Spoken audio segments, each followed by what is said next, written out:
Dahil nga sa pagkatalo ng Meralco Bolts sa Ginebra ay lalo silang nawalan ng pag-asa na makapasok sa playoffs mga chong. Dismayado nga si Coach Norman Black at sinabi nga na I'm sure between now and next conference, something will happen. Ano nga ba ang ibig sabihin dito ni Coach Norman Black? Pero bago nga yan ay pindutin muna natin ang like at subscribe button para maging updated sa mga sports news na gaya nito. Kung maaalala nyo nga ay bago pa man magsimula ang Philippine Cup ay naudlot nga po ang 3-team trade deal nila between TNT Katropa at Blackwater.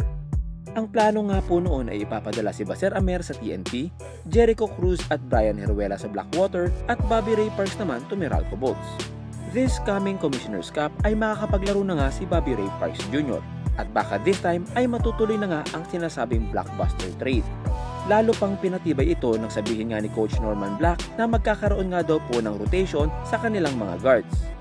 Sa ngayon nga ay wala pa rin tayong balita kung pumirma na nga po siya sa offer ng Blackwater na 3-year maximum rookie deal.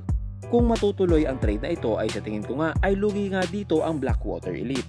Bobby Ray Parks pa rin yan eh.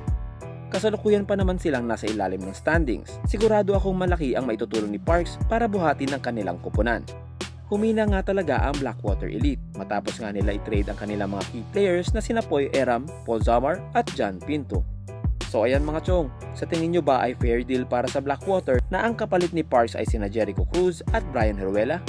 Tara na't pag-usapan natin yan sa comment section below. Subscribe na kayo mga chong para updated sa mga sports happenings.